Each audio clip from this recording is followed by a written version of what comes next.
I was driving to work this morning, I was listening to another radio station, as we broadcasters sometimes do. What I heard shocked and saddened me. The Entertainment Roundtable.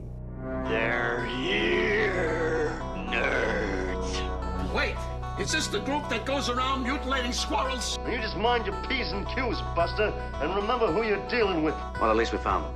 Fortuitous, Captain. And now that we have them all together, you can't make an omelet without breaking some eggs.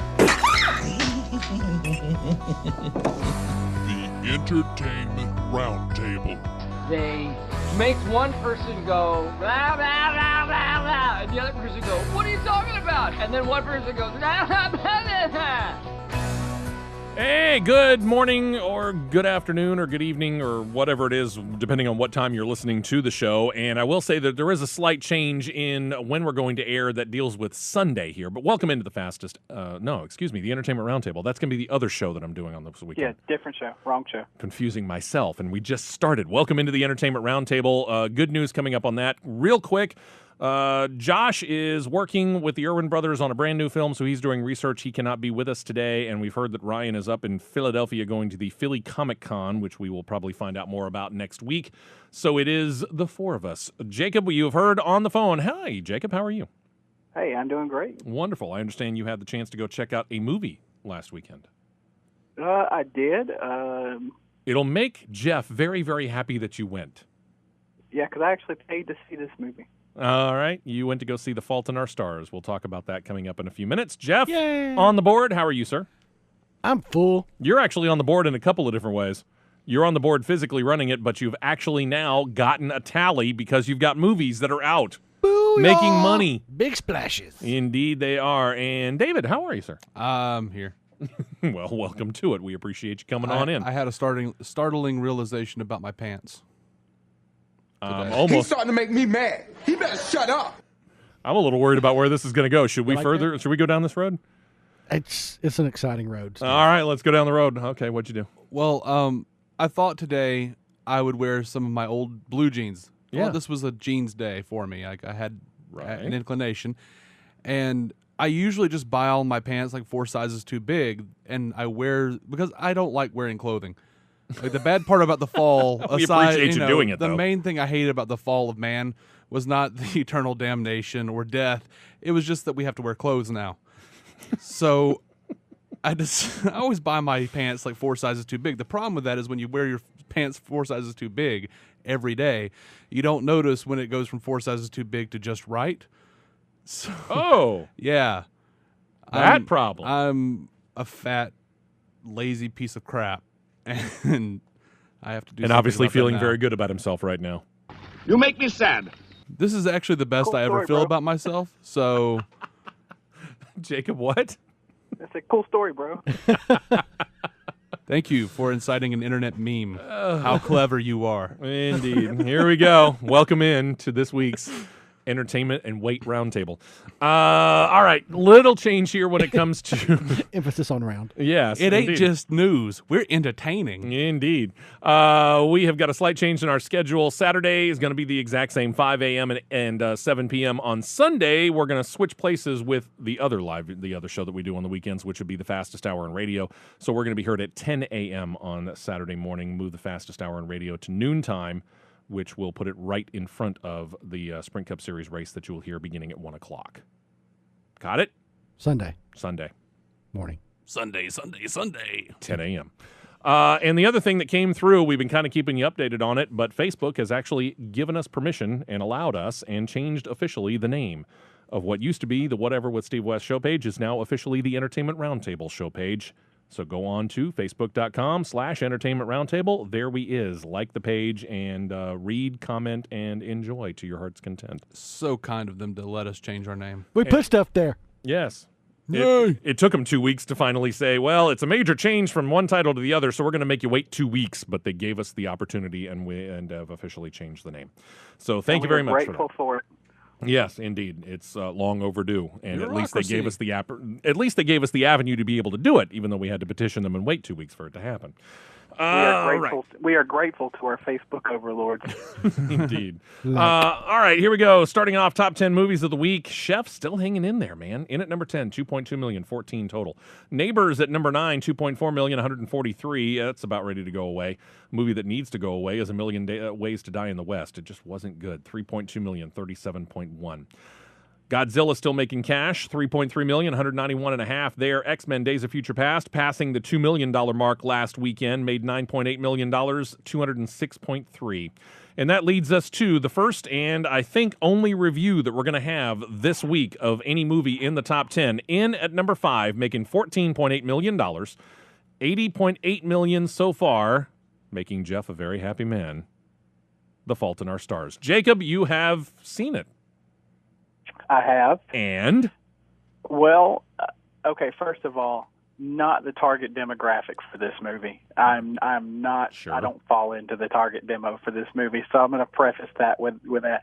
All right, do me a favor, real quick. This. Real quick. In looking at the crowd that was in the movie theater with you, give me the idea of the demographic.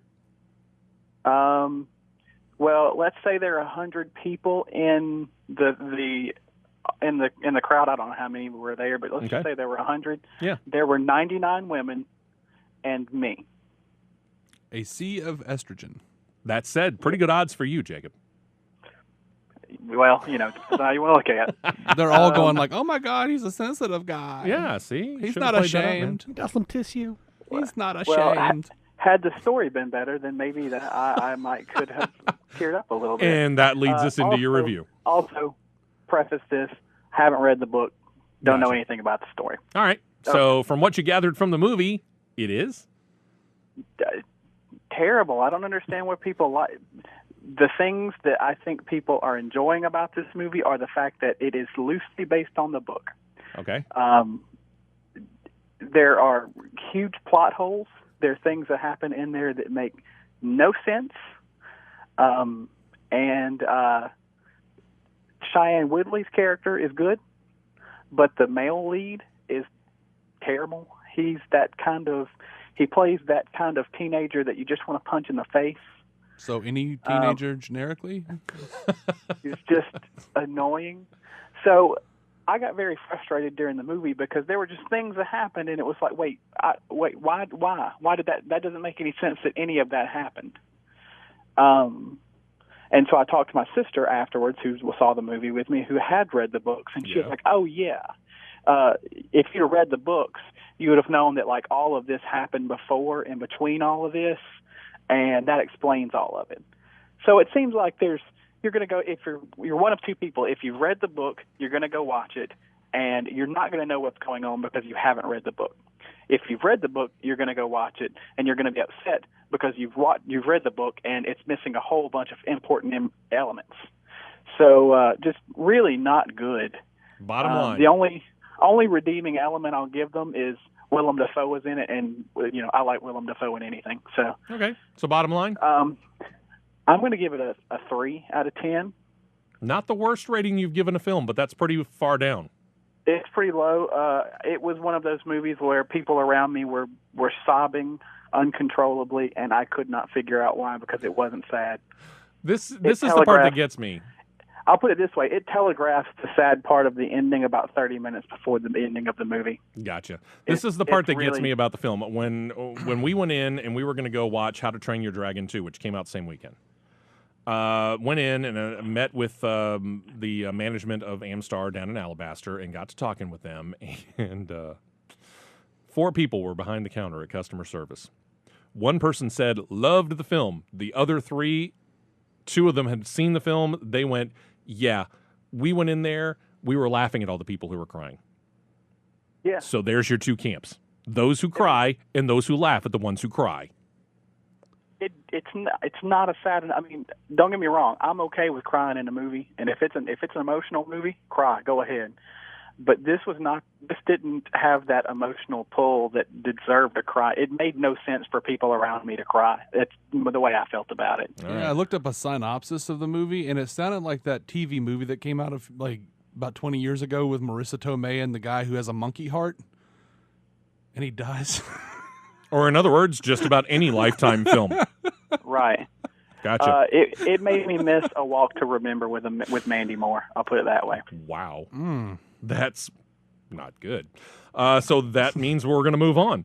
And I do note, though, that it fell off very, very big because it debuted at number 1 last week, and it falls all the way down to number 5 this week. Right. So I don't know whether this has got legs or not. To number 4, Edge of Tomorrow, 16.5 million, 57 flat there. Maleficent in at number 3, 18.5 million, 163 million there.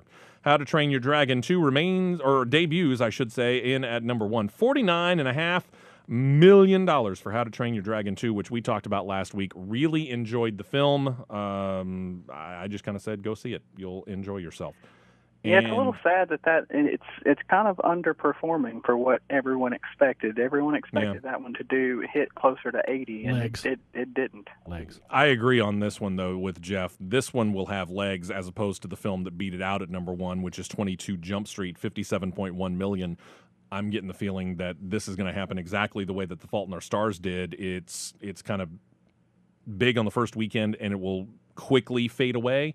Whereas the How to Train Your Dragon 2, I think, will stick around for a while. Yeah, you're probably right about that. Hit hard and fade away without a trace. I think they're both top 4 at least again this week. I think they will be, but I think they'll flip places. I think Dragon will be above 22 Jump Street when we do the rundown next week. We'll see. Dragon will have legs even if it doesn't have wings. No. No. Oh. I think it'll have both. Coming out this week, not really, with all due respect, a whole lot that's, I think, going to challenge what we got at or near the top of the heap here.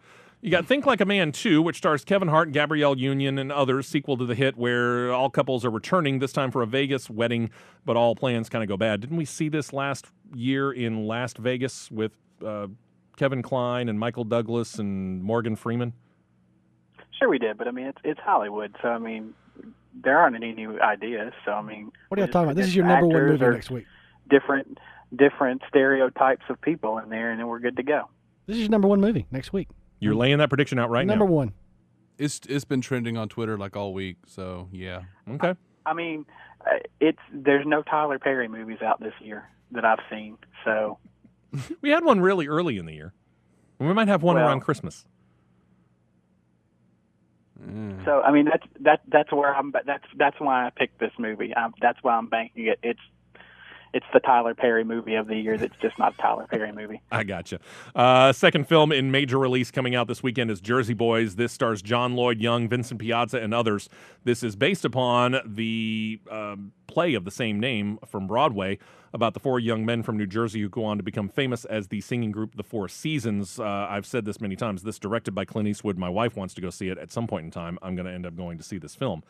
I'm hoping that it will kind of play along what we've seen in the previews in that it keeps the wall that we were talking about, that fourth wall where they kind of look straight at the camera and start to give you commentary on the story, because I think that'll help.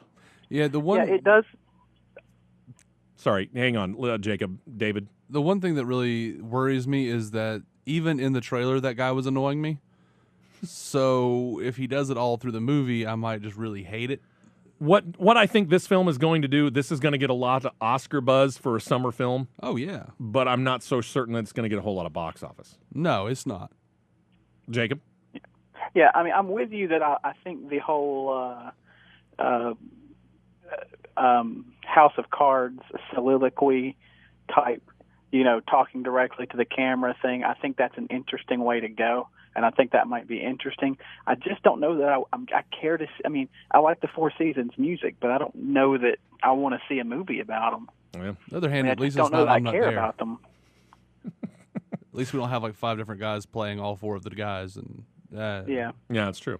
Out in limited release, so if you're interested in, you might be able to try and find them. You got one movie, which I'm kind of a little surprised considering the names of it, is not out in wide release. It's called Third Person. Liam Neeson, Mila Kunis, Olivia Wilde, Adrian Brody starring in this film. Other films probably called... independent. I'm sure it is. Other films include Venus in Fur. No idea. Les Chef, which I have no idea whether this is the same thing as Chef or an entirely different film with the same name. I think it's different. Probably. The Last Sentence, Norte, The End of History, and a film called A Summer's Tale. And those 2 last films are notable because these are films that were made in 2012 and 1996, respectively, and are finally being put out in theatrical release. So that means they probably stink. That's what I'm thinking. I mean, number one, you waited on a film from 1996 to 2014, so you waited 18 years to put the film out there, and then you put it out in limited release. It doesn't Maybe they bode just well. lost it for a little bit. Sure. Yeah, it might Anybody actually seen be it? the We'll go with best that. thing ever. They were just kept waiting for that target market to kind of come open for This just is a second. film so far ahead of its time, we'll forget about it for 2 decades. That's right. Out in theaters next weekend, Begin Again and Transformers, Age of Extinction. I'm really looking forward to Begin Again. I think that's going to really be the one to take off next year, next month, next week. That's going to be the blockbuster. I'm absolutely positive of it. And some point in time during the week, this coming week, on the Michael Hart Show, we'll have a pair of passes for you to go to Transformers Age of Extinction at our friends down at Amstar Theater, so be listening throughout the course of the week. Speaking of Age of Extinction, I just wish the Transformers would already be extinct already. Well, unfortunately, unless this movie bombs, probably it's not going to happen. Oh, no, they're doing another trilogy. But see, there you go. I mean, I want them to be extinct as far as Michael Bay is concerned. So you'd be happy if they kept it going, but just with a different director? Yeah, the director that actually knew what they were doing, yes. And in stop motion. Oh, wait, I think Michael Bay knows exactly what he's doing. He's made millions and millions of dollars doing exactly what he knows he's doing. Well, let me rephrase that. A director who is willing to respect the source material. Is the source material the really worth franchise. respecting, though? I don't know if you It was grew a up with cartoon about Transformers, toys. probably. But if you grew up with Transformers, you probably remember it very fondly, and you would like it to be treated with some respect. I grew up with Transformers. I don't remember it that fondly. See, I grew up with Speed Racer, and when I watched the movie, I was sorely disappointed. It's a cash cow then. It was a cash cow now. It's a huge cash it's cow as pretty opposed to much Speed just Racer.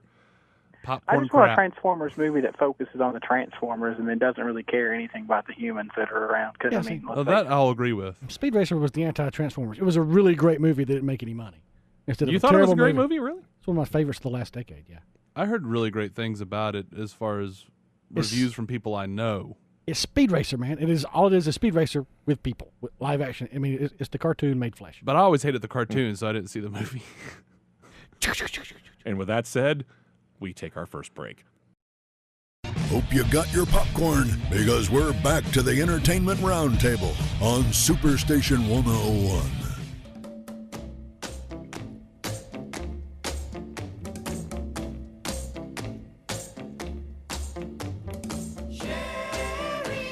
Well, if you're going to do a movie about the Four Seasons and you're a show that comes back to songs from a soundtrack to a current movie, I think you kind of went with the obvious, didn't you?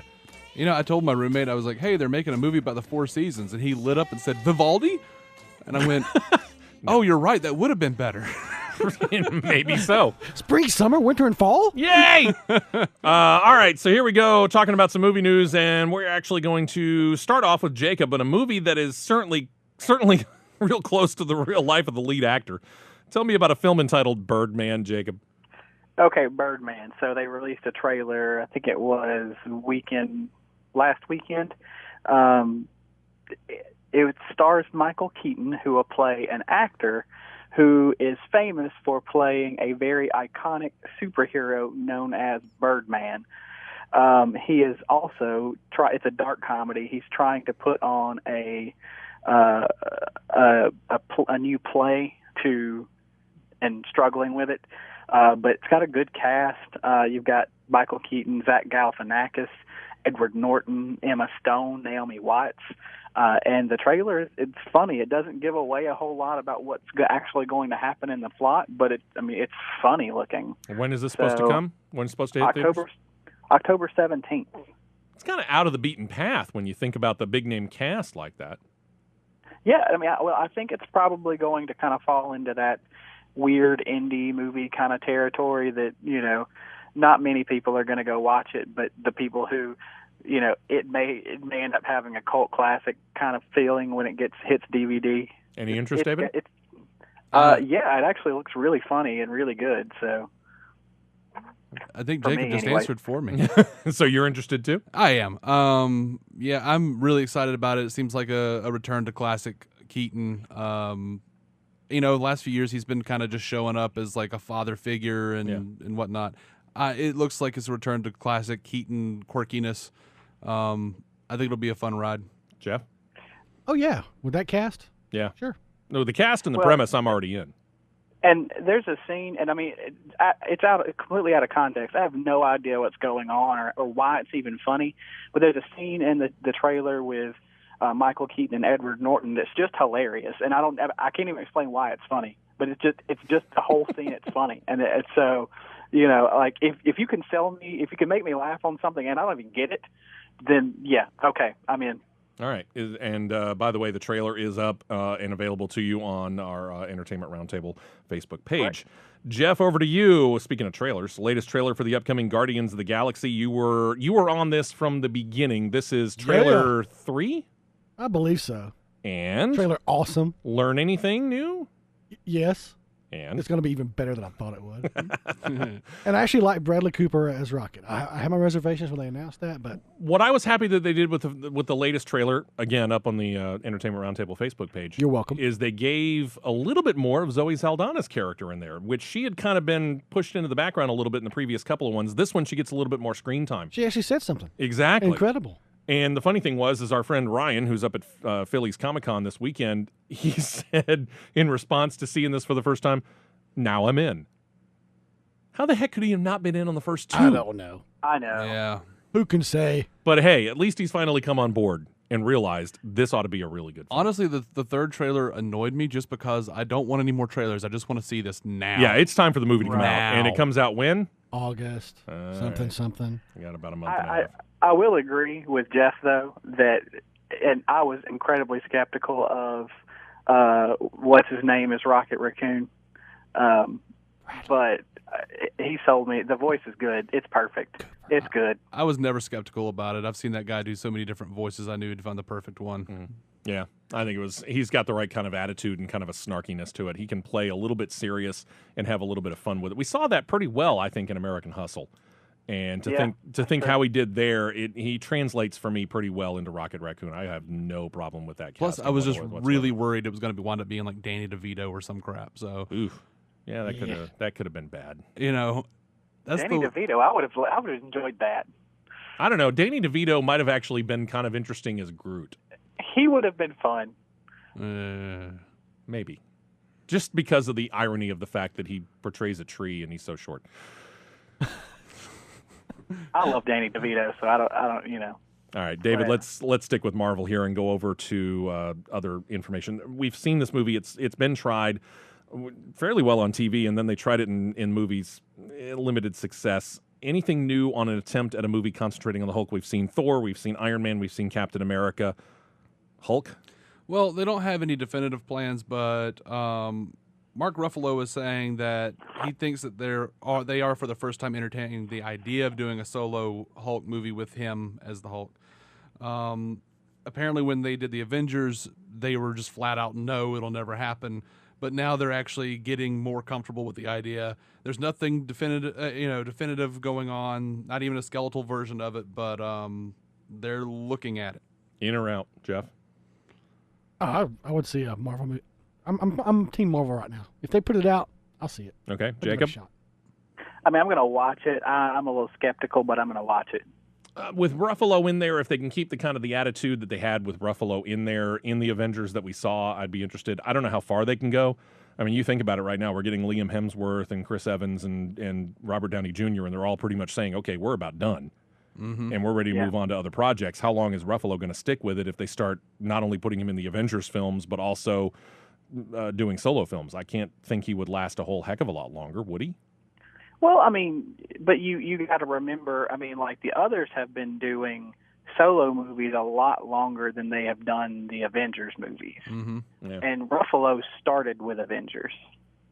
So, I mean, he hasn't been playing the Hulk nearly as long as the others have been playing their characters.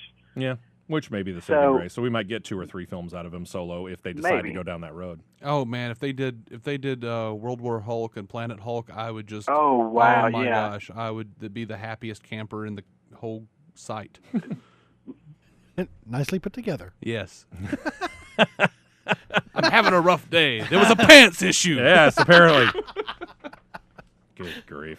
Marvel, let's stick with David and you and talk about the long-rumored and now apparently planned Doctor Strange film. Yeah. I don't know how to feel about this, but screenwriter John Spates of Prometheus and the Darkest Hour has been signed on to pen the script for Doctor Strange. He's actually working off of an earlier draft by Thomas Dean Donnelly and Joshua Oppenheimer. But yeah, I don't know. I mean, it's Marvel, and I trust them. I mean, I sided with them over the Edgar Wright issue without even really knowing what was going on because, hey, you can't work in a universe. GTFO, man. But so I'll watch it. I'll watch anything Marvel puts out at this point. And let's be honest, any screenplay they get, they're going to give it one final once over anyway. Oh, yeah. Prometheus writer? Best move? Oh, well, he wrote one of the very first drafts of the Prometheus before, what? Damon Lindelof. Oh, before we got to what we saw. Yeah. Okay, all right. Yeah, So makes me Lindelof, feel a little bit better. The fact that I know Lindelof screwed it up is probably still the only thing that's holding me together inside. Jacob? I mean, I'm definitely interested in this, and I like the hiring of him as a writer. I mean, Doctor Strange is basically in charge of the occult world, in the Marvel universe. So it needs to be creepy and dark, and I like this. I hope they add that Marvel humor to it, but I'm interested. I hope it doesn't just be like dark and creepy the whole time, but I like the idea that we're bringing someone in that is good with that whole creepy vibe. Have they put this on the calendar yet specifically, or is I this don't think still one of the ones that they're saying that they want to put out later? I haven't seen a calendar. All I know is that they've got plans up that reach up to 2028. So I'm sure they have it on a calendar somewhere. Okay. Let's see, and then kind of skirting around this and over to an actor that we recently saw, David, in Cap 2, Frank Grillo, set to star in a very different film from Cap. What's he up to? He's going to be one of the three main characters, though he hasn't said yet, in an English language remake of The Raid.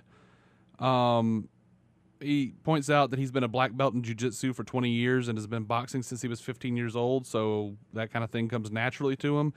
The puzzling thing is he says it's not going to really run roughshod over the original, that it'll be pretty faithful to it. And he's a huge fan of the original Raid. I just wonder, why would you remake it if you're not going to do anything different with it? But that's just me. Has anyone seen the original Raid? I have. Have you? Yeah, and? This is stupid. Yeah, not a fan? oh, man, the Raid was awesome. Okay. Yeah. So this is a stupid idea. Yes. I don't understand why they have to remake pretty much anything successfully from overseas. Just watch the original one. Yeah. I mean, Hey, we saw it in Old Boy. But it'll never get any more exposure because American audiences don't like reading. I hate it when that happens. See, that's why you have us. I hate words. There's not a whole lot of talking in it. Once it gets going, I mean, it is people just using everything laying around and walls and floors and doors as weapons. That's and the just way I beating understand the it. absolute tar hell out of each other. There you go. Jeff, back to you. Over to DC Comics. Plans for the Dawn of Justice, the kickoff of the Justice League film set. They're going to need some actors and some roles, like Aquaman. Why, yes. What you been hearing? Well, let me tell you, Steve. Tell me. Jason Momoa. You may Really? know him from Game of Thrones. He was Khal Drogo. He was also a really good Conan in a really bad Conan movie a few years ago. He'll be playing Aquaman, apparently. Now, is this confirmed or still rumor stage? Somewhere in between. The people, those reporting it are saying it's pretty much a sure thing, but then you also have the... So they just haven't officially announced it. This They is haven't sources announced- inside says right, it's signed, right. but we just haven't announced it. Right. So, I think that'd be kind of interesting. Okay. But apparently they're going with a pretty, tough, bad Aquaman. You know what I'm saying? Gotcha. Jacob? I mean, I'm very okay with his casting. I mean, I like Jason Momoa a lot, and I think he's a great actor, and I think he'll play Aquaman very well. Although I will say, and I forget where I read this, somebody pointed out that Momoa might have played a better Namor in the Marvel universe than he plays Aquaman in the DC universe. But, we're not going to get that, so. Yeah, I just hope he goes the brave and the bold route, and they let him say, "I hate amphibians. Land or sea, pick a side." All right, off the superhero side of things, and over this week talking about it, Jersey Boys coming out, detailed it a bit earlier, and now word, Jacob, that we got another singer biopic that's being worked up. This time it's about a country singer. Who's playing him? Well, yeah, we're not really far from the superhero world. We've got Tom Hiddleston, formerly playing Loki in Hey, it made a nice the transition. Avengers and Thor movies, who will be playing Hank Williams in the film titled I Saw the Light. Now, don't get me wrong. I think Tom Hiddleston's a great actor, but is Tom Hiddleston the first person you would think of to portray Hank Williams? Oh, absolutely not. I'm interested to see how he. I mean, I like Tom Hiddleston a lot. I'm interested to see him play this, but I'm a little nervous about it because I don't know. Like you're very unsure. Man, I can tell. Yeah, Jeff? very British person playing someone iconically from the South with a severe twang. Jeff? I'm not sure I understand the question because I never really imagined that anyone would make a movie about Hank Williams. Well, there's that side of it. Yeah. Well, but we're running out of singers that we can do biopics about, so we had to come up with I somebody. gotta tell you, the last one I saw was what? Walk the Line, the Johnny Catt, and then, I'm done. I don't have any desire to see this Four Seasons one, or the one about James Brown, or the one about whoever else, Billy Ray Cyrus. Well, I think Billy Ray Cyrus. Yes. I think first of all, you have to realize this is a superhero movie. We're talking about Hank Williams Sr. here. Second, Hiddleston is one of those guys that I never would have thought that they would actually cast him as someone like Hank Williams Sr. But as soon as I heard it, I was like, oh my gosh, he looks exactly like him. He really does look like him, and I think he can pull it off. Like, I'm actually really excited to see this movie now. I do think he can pull it off. It makes me nervous a little bit. That, of course, it also made me nervous when 12 Years a Slave cast Benedict Cumberbatch as a Southern plantation owner. Yeah. But he played it perfect. So right. Well, I'll wait to see a trailer and see what happens. I've actually heard I saw a video of him doing a Southern accent, Hiddleston, and I was just blown away. I was like, "Oh, actually this did is a decent job without sounding overly Hollywood and fake." Yeah, and he's singing in this, so I'm down. Okay. I will say I will also add this about this particular film: the producers and the backers of the film have not been able to strike a deal with Sony to acquire the rights to some of Williams' songs yet. So there's some legal things that have to be put in order before this can really get off the ground. Well, let's face it, this is just real early in that process. Our good friend Daniel checked in, let me know about a delay in the next film of the Bourne series, originally planned to be released August 14th of next year. They've actually pushed it back to 2016, where it has the studio wanted that date so that they could release the film Straight Outta Compton, which is a movie about the rap group NWA and their rise and fall. So, again, here go the biopics. This one more dramatized, I think, than straightforward, but I guess we'll have to see. Jeremy Renner is slated to reprise the role of Aaron Cross, but otherwise very little word about what the plot of the film is going to be. I was underwhelmed by his first turn. So, I don't know. I want to see it continue, but I want to see a better film than what I saw out of The Bourne Legacy. Did you guys see Jeremy Renner show up in Louie a couple weeks ago? No. He played a pot dealer. He was in 2 episodes. It was I'm awesome. not denying that he's a good actor. I think he's a great actor. I think he was just given weak stuff. I know. Star Wars rumors, Jacob, again. And you state there was word about a villain for next year's Episode 7? Well, it seems the rumor is that the heroes of the movie are going to be put up against one female villain who may or may not be Sith. So they're either going to be Sith, or if they're doing the story I think they're doing, there's also a character who is a non-Force user who is very much against Force users, and who is high up in the military. So could be one of those characters. We don't know who. They haven't said which actress would play the villain. Okay. It'll be interesting to see as we get more. One female villain. Yeah, that'd be nice. I think they should just base the villain on George Lucas. Good luck with that. Instead of a lightsaber, he has a crayon. What did we find out Friday morning that Disney and Lucasfilm has been kind of slowly releasing information about Harrison Ford? Initially, he was supposed to have sprained an ankle, then it became a broken ankle. Now we find out it's actually a broken leg. Broken leg. That requires surgery. How many weeks? 12? I saw 8. Okay, so 8. Yeah, 8 was the number I saw. I've heard as much as 12.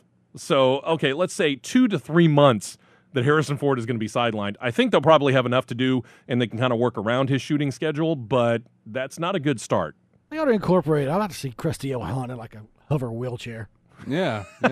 Well, and I mean, I'm betting that Harrison Ford's screen time in this movie is going to be less than. It's not going to be like heavy. And so right. I'm assuming that, they can probably just like, oh, yeah, we'll film everything else and we'll get back to your stuff later on. All right. Yeah. And speaking of getting back to Jeff, one more time here in our final bit of movie news, and it deals with the latest and apparently the final trailer for Dawn of the Planet of the Apes. Again, you can check it out on the Facebook page for Entertainment Roundtable, but we've all seen it, right? Right. I believe so. What did you think? Looking good. I mean, I was stoked for this already, but this final trailer has got me ready for that to be out this weekend. David? I'm ready. I'm no more or less excited than I was before, but I'm not a big follower of the Planet of the Apes. That's right, too. You were kind of lethargic on the whole thing anyway. Yeah. After the first one with Heston, I just didn't really care. Gotcha. So you Jacob? didn't see Rise? I didn't say I didn't see a bunch of them, but I didn't see the last one that came out. Okay. See? That would have been Rise of the Planet of the Apes. Yeah, the last I didn't see one Rise. that came out. I lost track of all the different planets of the apes. Basically, this is just it's a reboot, man. You don't have to worry. If you As see long Rise, as you're good. As long as it does not star Mark Wahlberg, you're probably in fairly decent shape. Yeah, I saw that. What a hunk of crap. That's true of any movie. I don't know. The one that he was just in, Lone Survivor, that was good. That was good. That was it good. good? Was it good because of him, or was it good in spite of him? I don't really think that it had anything to do with him. It was just a good film. Okay, see, that's my point.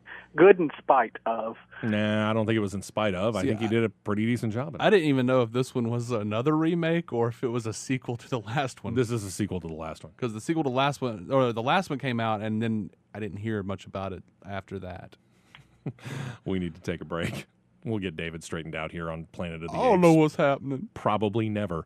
We'll talk about some DVD news because I actually realized last week that we didn't talk about what came out on DVD last week. So we got 2 weeks of DVD news to tell you about and some TV stuff, and we'll give you the latest rundown. Jeff is making a humongous splash in the Summer Movie League. We'll tell you all about that and so much more next. We now return you to your regularly scheduled programming, the Entertainment Roundtable on Superstation 101.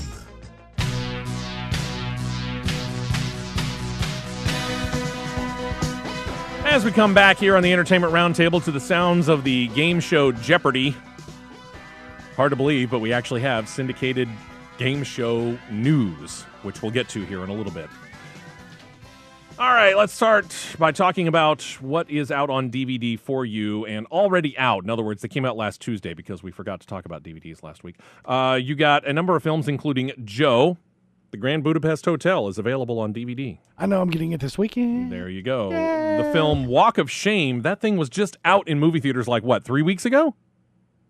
What? Yeah. Is that a thing that happened? Yeah. There's a movie about that? Uh-huh.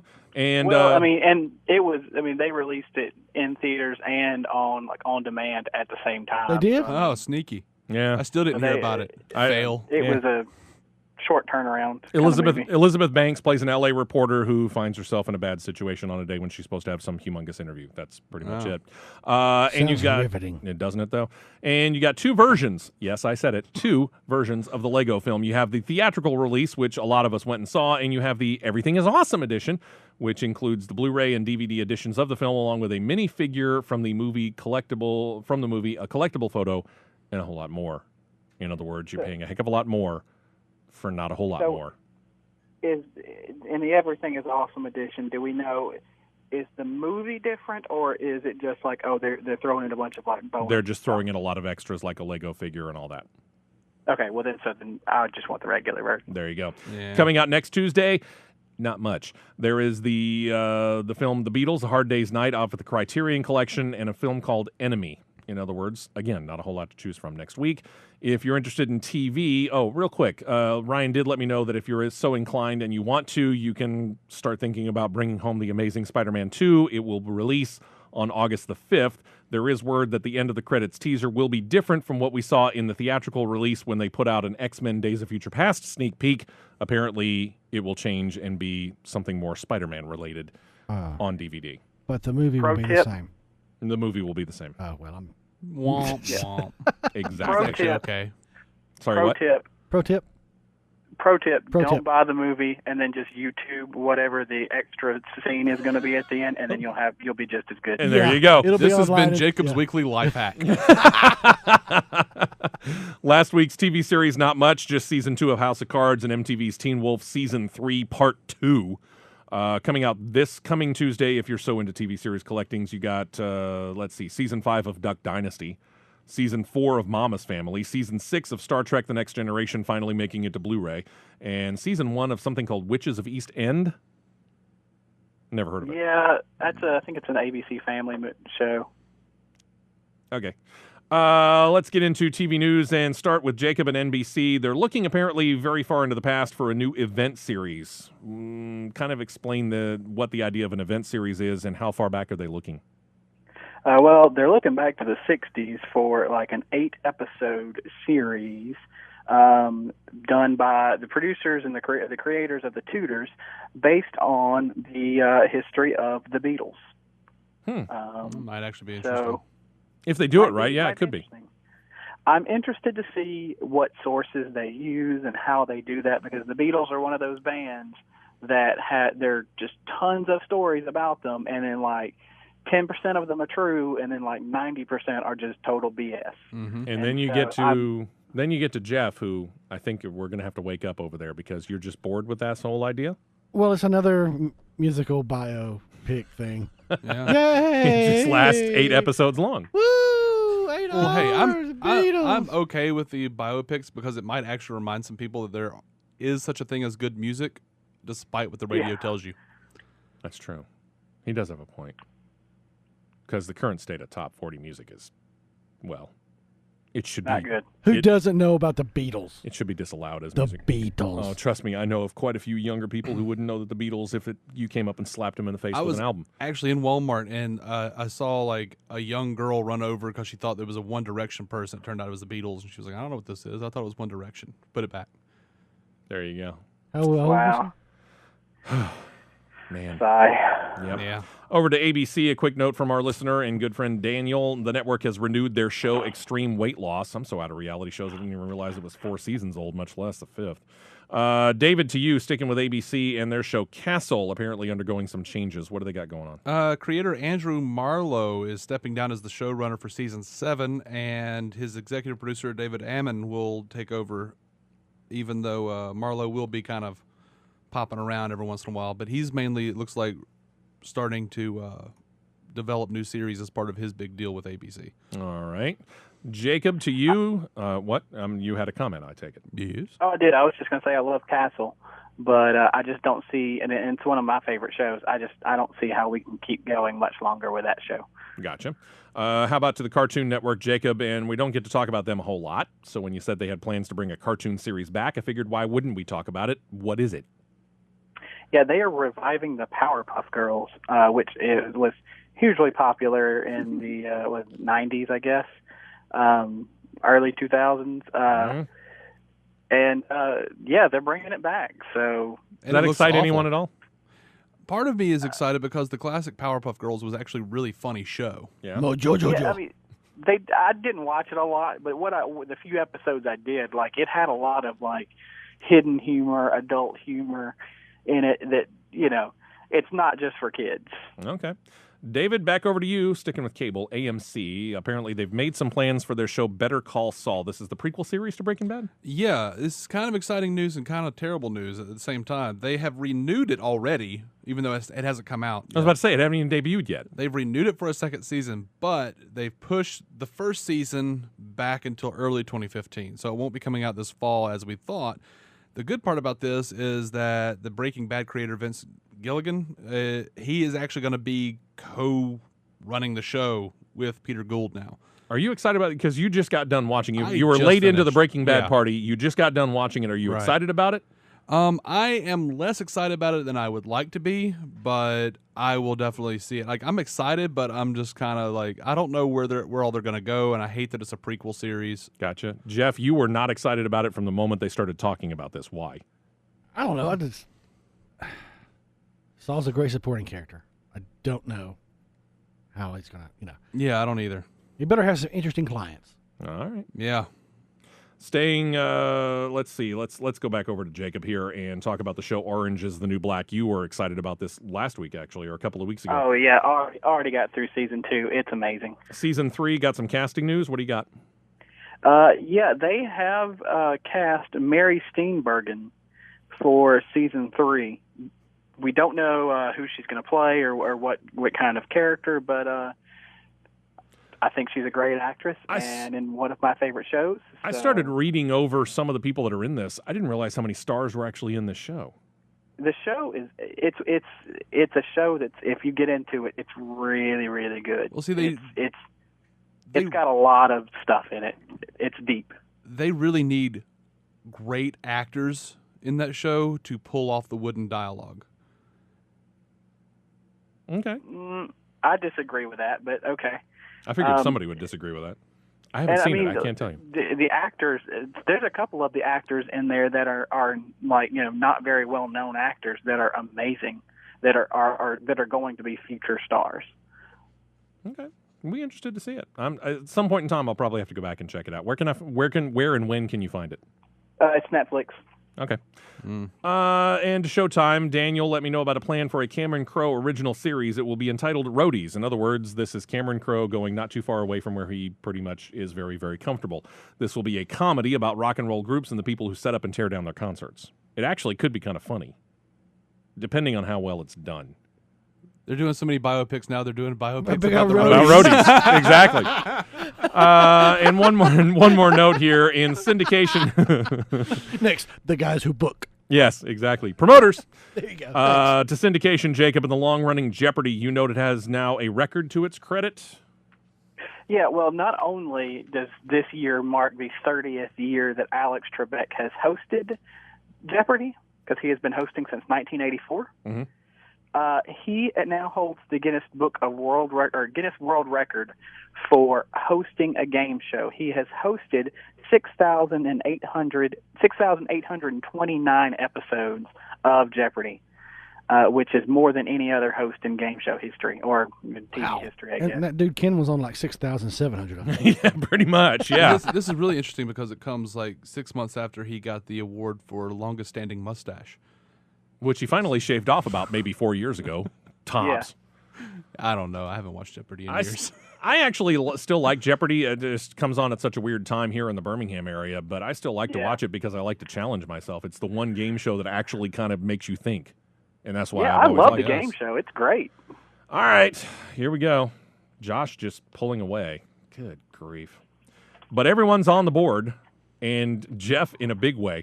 We'll get to that in just a moment. Josh, sitting around at number 1. He's ready to cross the $500 million threshold with his 3 films. $479 million as of what, this morning or last night? Or yesterday, Jacob? Those numbers are as of Wednesday. Okay. So he's got 208 from X-Men, he's got 143 from Neighbors, and 126 from Rio 2. $479 million, Teenage Mutant Ninja Turtles, and Let's Be Cops. He's easily going to make $500 million. Let's see what goes there. I'm sitting at number 2, but pretty much out of gas with all 3 of the films that I have had come out so far. 367.9, led by Captain America, then The Other Woman in Draft Day. Sitting in third place is Ryan, $256.1 million for his films Transcendence, which is the bottom of the barrel, Blended, which is already out of the top 10, and Godzilla at $192.2 million. Not too far behind, in fourth, will be David, $236.5 million. Amazing Spider-Man 2 and A Million Days to Die in the West. So you still got 3 films out there that might help you jump up in the standings. Planes, Fire and Rescue, Sex Tape, and The Expendables 3. I think The Expendables 3 is going to be your heavyweight there. Maybe, but I grew up a fat kid. I'm used to coming in last. Well, you may not be last. We'll see. Jacob, you're 5th overall right now, $228.8 million based upon also 2 films. Maleficent, $168.1, doing well. Edge of Tomorrow, it's 4th this week. It looks like it'll probably slip out of the top 5, 60.7. But you got Think Like a Man 2 this weekend. Tammy coming out later in the year, but your heavyweight is bound to be Guardians of the Galaxy. Yeah, I actually think my anchor is going to be Edge of Tomorrow. I expected that movie to do a lot better than it did. Are we hearing anything real quick about Tammy? Because I'm not really excited about that. I've seen some trailers, and it looks funny. It's a Melissa McCarthy movie. People are going to go see a Melissa McCarthy movie. I just don't know whether it's going to make more God money knows than why. tomorrow. Yeah, really, exactly. And Jeff, welcome in. Yeah, Thanks. you're sixth, but $217.3 million. That means you're about $11 million in money behind Jacob. And that's on the strength of your films The Fault in Our Stars, How to Train Your Dragon 2, and 21 Jump Street. Plus, you still got Transformers and Lucy to go. Booyah! You're in pretty good shape, my friend. We can find you online. Where can we find you online, David? Yes, sir. I just put up a new video that Dustin Harmer didn't understand at www.maladjusted.tv. And you can find it on the Facebook page for Entertainment Roundtable as well. Jacob, they're very much looking forward to speaking with you again next week. Although we won't have many new movies to review, we'll have plenty of other stuff to talk about, I'm sure. I'll be here. All right, sounds good. Jeff, thank you very much. Enjoy your weekend, sir. You got it. You too, buddy. And we will talk to you on this show next week. Bye, everybody.